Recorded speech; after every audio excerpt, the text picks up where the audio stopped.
Alright, so today I have the CIDOO V75 here, and it's currently priced at $139 US.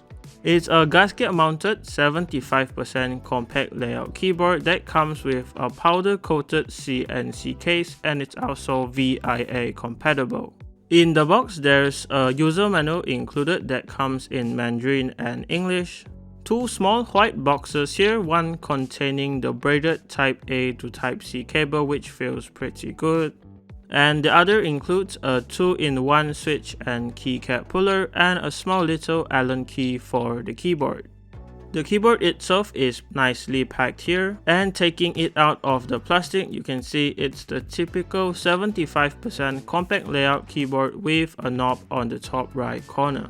But the 2.4 GHz dongle has a pretty cool slot right here under a metal badge or metal piece here, and it attaches magnetically as well. This is what the side looks like, and the metal here feels pretty solid, and you also can see the cherry profile keycaps which are included with the keyboard. It's also the same with the other side with the knob and the badge. The front is clean, no logos or branding here. Same thing with the back, but you do get the modes toggle switch here right next to the Type-C connection port. The bottom of the case looks like this, and it has 4 silicone feet on the sides, some ridges in the middle here, and a small plaque here with the CIDOO branding and the name of the keyboard here as well. If you're interested in the lighting on this keyboard, it comes with per key RGB LEDs, and it is pretty bright, but it's not that noticeable with these switches and keycaps installed. But there is a cool RGB strip right next to the knob, and I really like this. So taking a closer look at the cherry profile keycaps, there are die-sub PBT, and it comes with this orange, grey and beige colorway. Overall, I like that the keycaps are pretty thick and the retro legends printed on them is a plus too. Here is a closer look at the badge, and it does have like a cat or a panther on it, I'm not really sure, but it does look pretty cool. The V75 comes with CIDOO's on matte switches. It's a linear type switch that has a palm stem, a nylon housing and an actuation force of 47 grams, bottoms out at 60 grams and has a 2-stage 20mm spring inside. And as a bonus, the switches do come pre-looped from the factory, so they are pretty smooth out of the box. The V75 comes with a north-facing PCB, and it is hot swappable, so it's easy to change out the switches if needed. As for the stabilizers, they are screw-in steps, and they also come pre-looped from the factory. But from my experience, they do sound a little bit rattly out of the box and need some slight modding to make it sound perfect.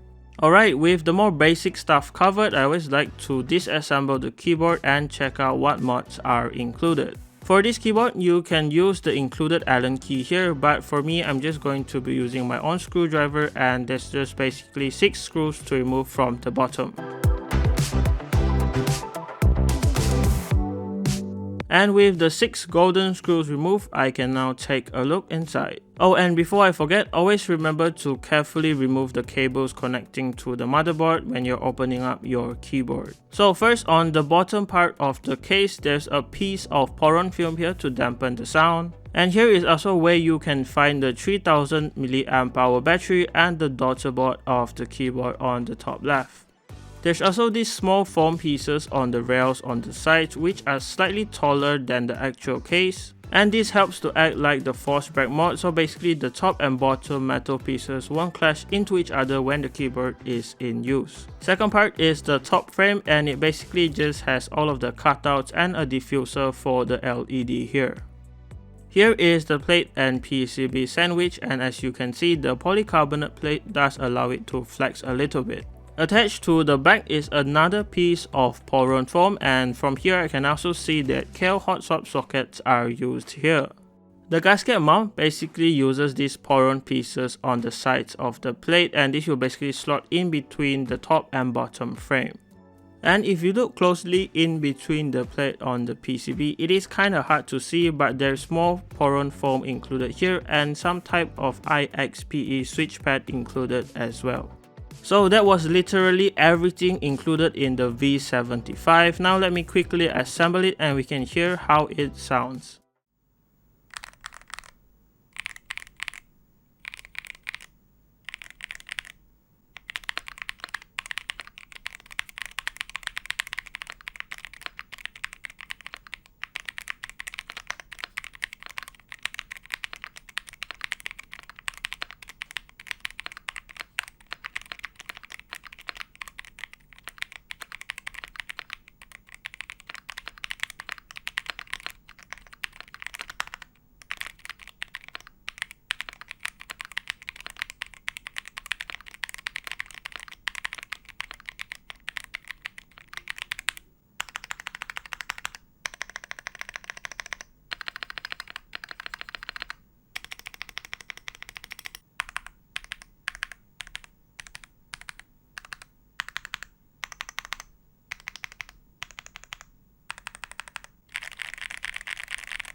Here are my final thoughts on the V75 after using it. With it priced at $139 US, I really like it and it's really competitively priced. It comes with all of the mods you can think of, it looks awesome with this retro styling and it also sounds pretty great too.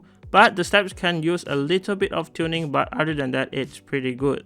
Plus it's also VIA compatible, so if you're into customizing the keyboard more or changing out the individual keys and layouts, that's going to be a big plus for you.